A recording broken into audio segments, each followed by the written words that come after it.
Namaskar. Welcome to Discourse number 31. In this discourse, we will examine the last two kleshas. There are Dvesha and Abhinivesha. Now, what is Dvesha?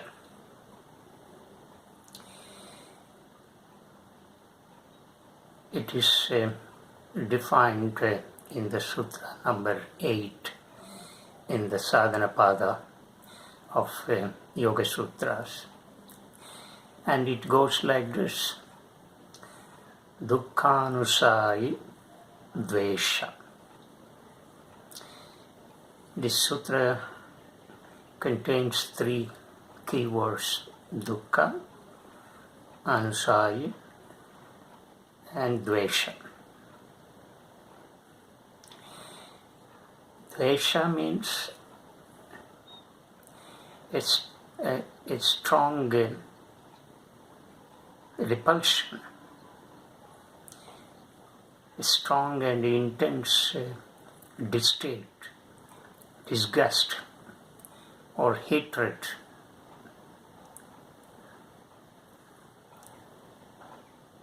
Dukkha means pain.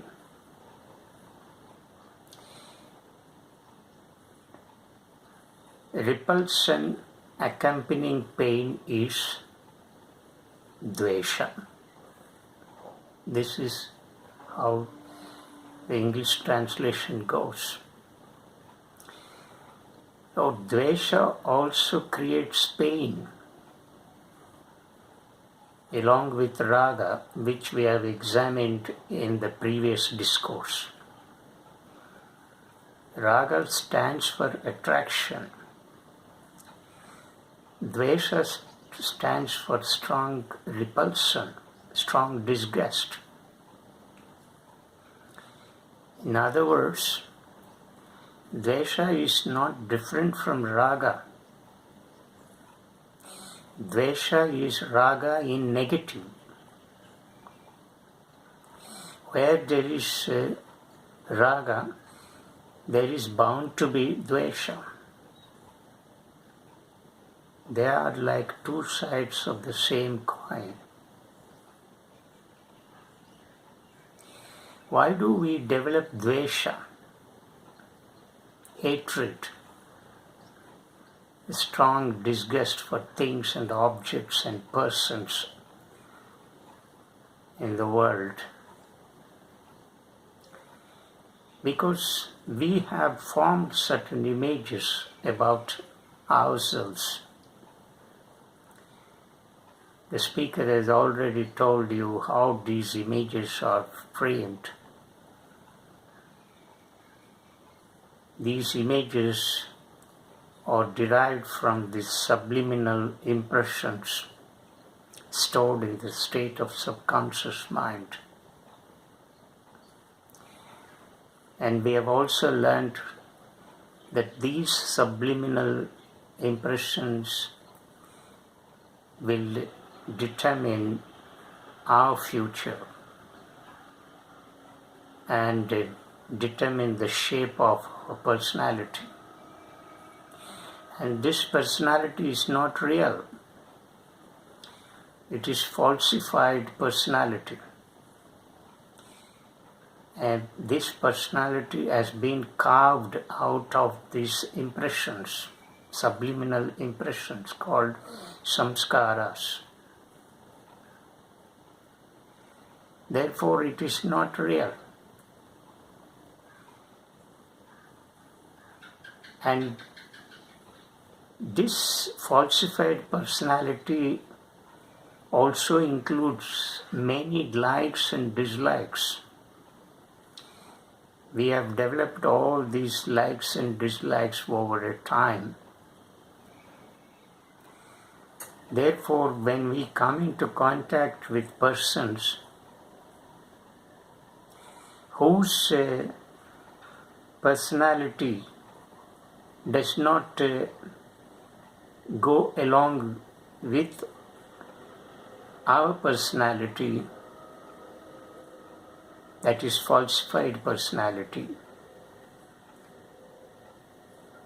that is a bundle of images, then our falsified personality reacts to that. This reaction to that, another kind of falsified personality, is what is known as Dvesha.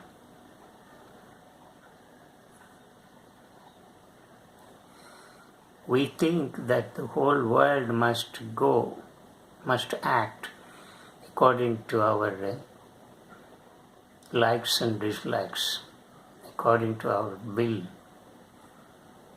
and pleasure. This is absolutely wrong. And we also think why the world is not going in the way as we think. If everybody thinks in the same way, there will be infinite number of worlds, and that cannot happen at all in reality.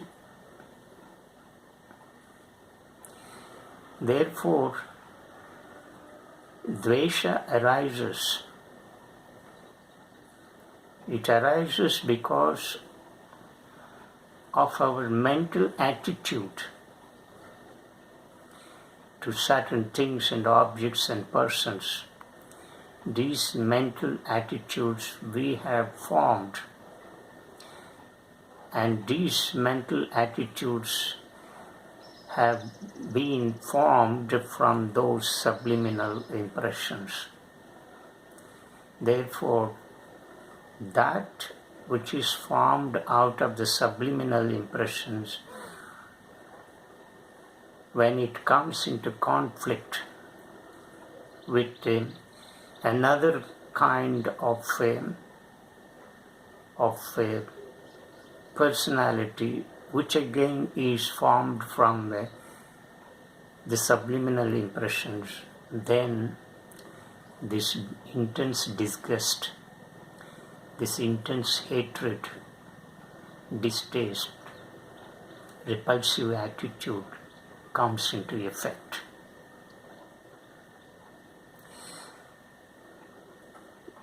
But Dvesha also binds us because it creates pain as much as raga.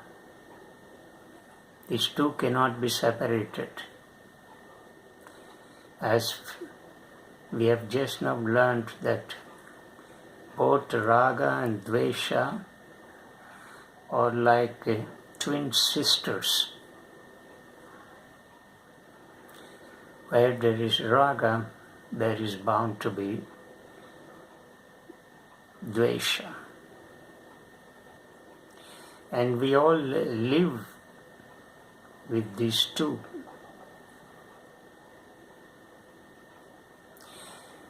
Dvesha binds us, conditions us to a very great extent, as much as raga. In fact, our hatred is so much, our hatred for things and objects and persons and other creatures is so much that it's difficult to transcend it. At least we can transcend our love, our personal love. We can transform that personal love into impersonal love. But it is difficult to transform dvesha into love, or transcend this condition of dvesha.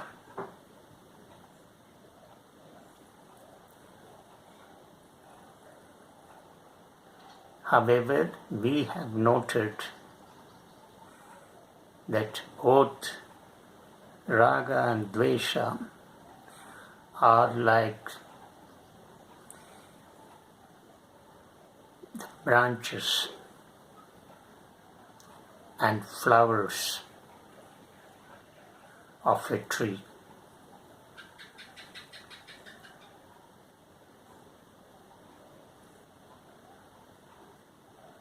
Let's move on to another klesha, that is Abhinivesha, the last one.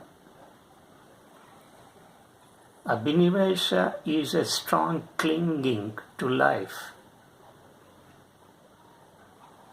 It is like the fruit of the tree. If avidya is the root, the fruit of the tree is Abhinivesha. Intense love for life. This clinging to life is not an accidental development in the evolution. As the state of pure consciousness comes into contact with the matter, this attachment has already resulted in. Therefore, it is not a sudden and accidental development. We love life, and there is nothing wrong in that. In fact, we must love life. We must love our life. But clinging to life is a negative virtue.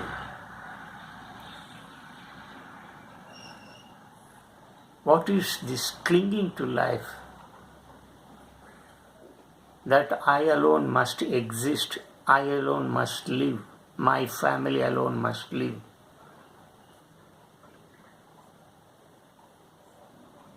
Live long.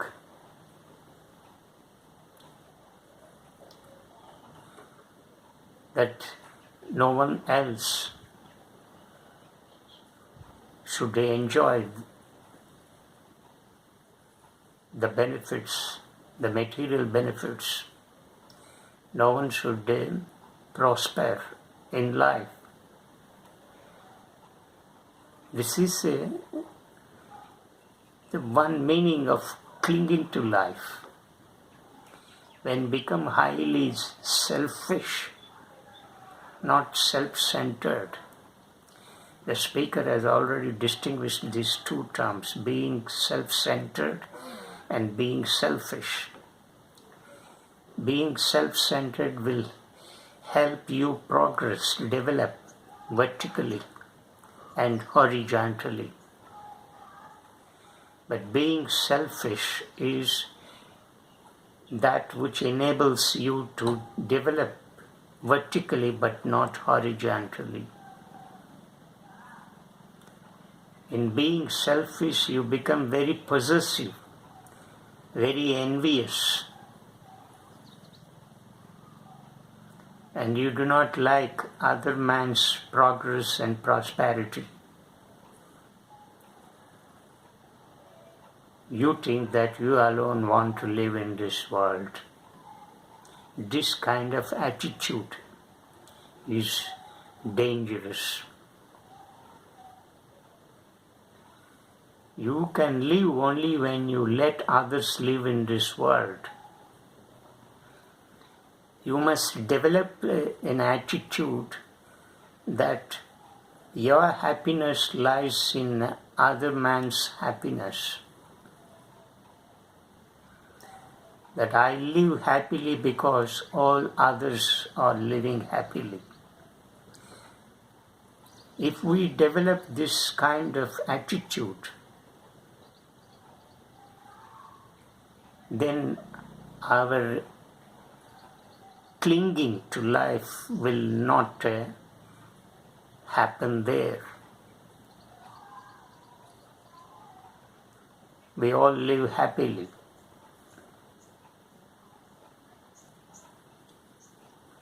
On the other hand,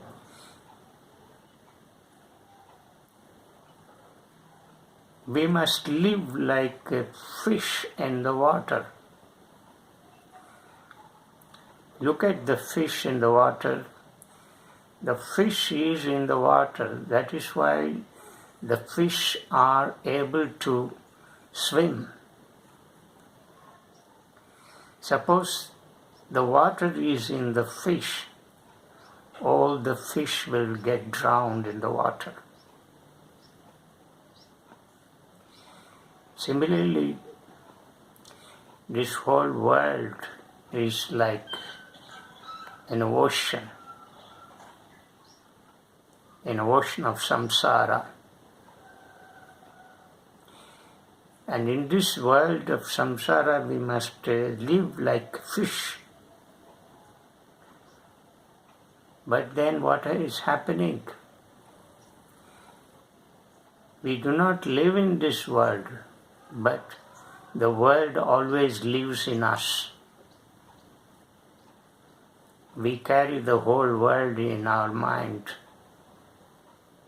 That is the problem.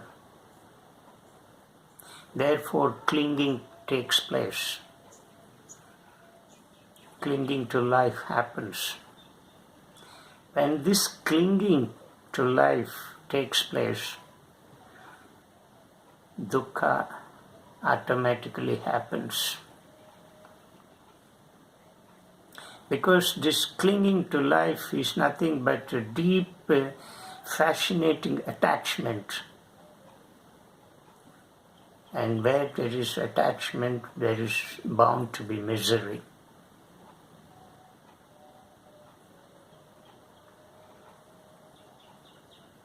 That the speaker has just now given the example of a fish, that we must live like a fish in this world, then the clinging to life will not happen. But that is not happening in most of us. We all live in this world. We do not live in this world, but the world lives in us.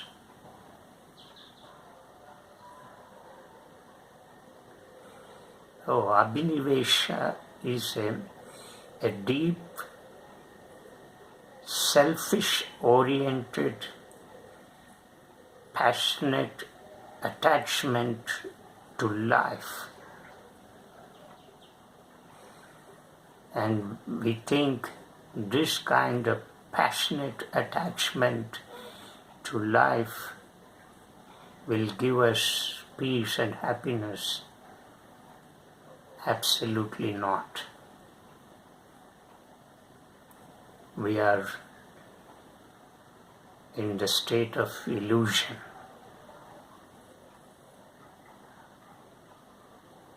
But many of us have this tendency, this attitude, where raga, dvesha, abhinivesha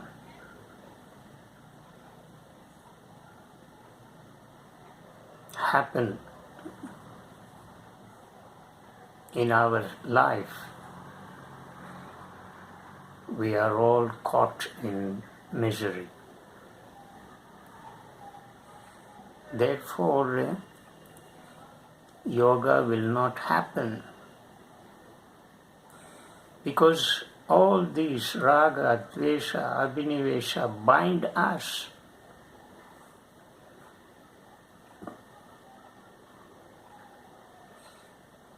We have developed raga, dvesha, abhinivesha because we have avidya.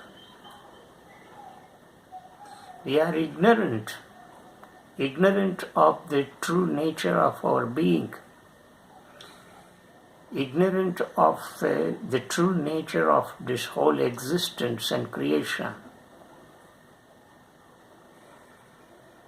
And we have never connected ourselves with the outside world. That is nature.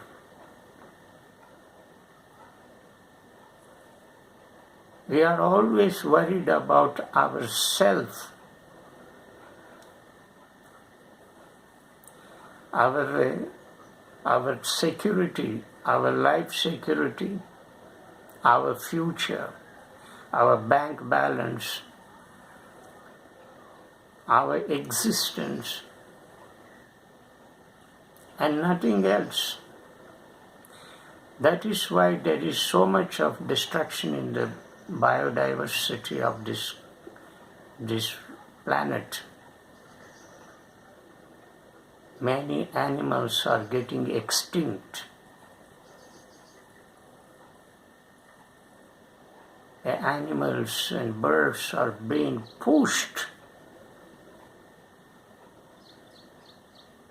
because we want to capture the whole world, the space.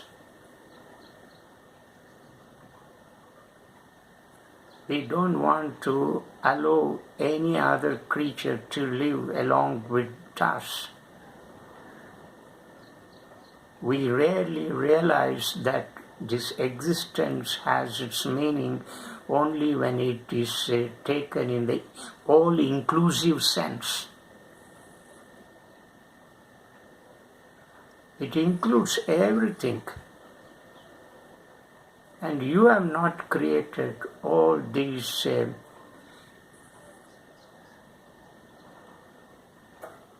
various forms of creatures and things and objects. You are not the master of all this creation. You are a part of this existence and creation.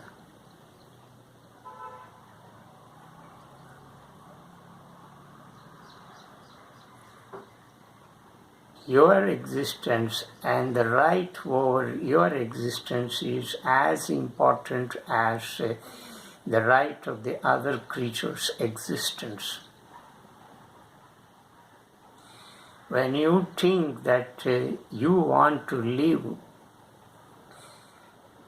you must allow others to live in the same sense. The other creatures too have the same fundamental right. And this fundamental right is not given by the constitution of this country, but this fundamental right of existence of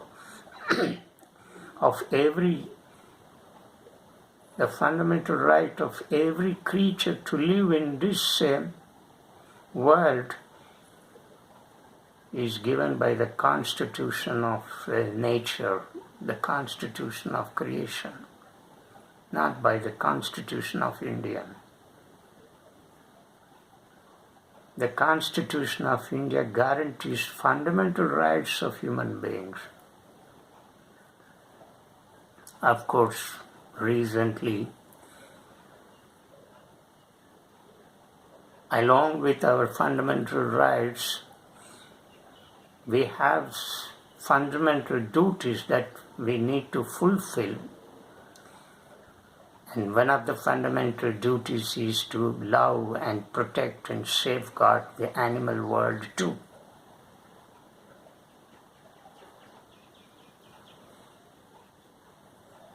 But even before the Constitution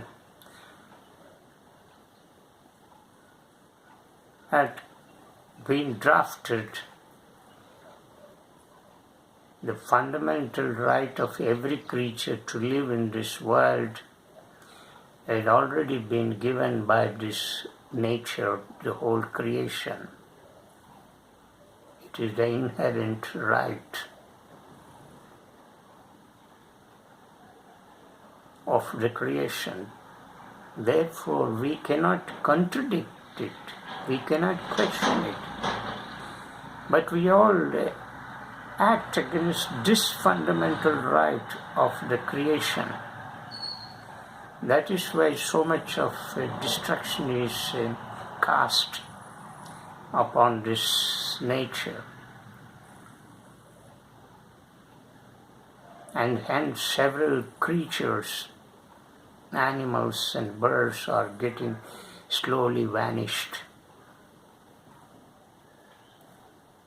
This fundamental belief that we alone must live in this world is a dangerous concept.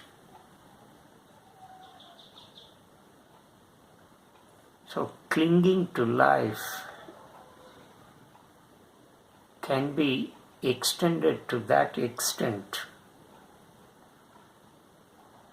and it can be understood at a higher level in this sense. But this is a dangerous attitude. It is destructive. Human being is causing so much of destruction because of this fundamental attitude, this fundamentalistic attitude.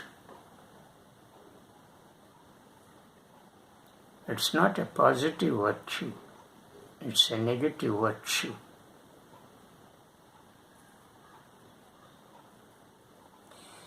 Therefore, Abhinivesha has to be understood in this dimension. The strong clinging to life arises because of our selfish attitude that we have developed and nurtured over a period.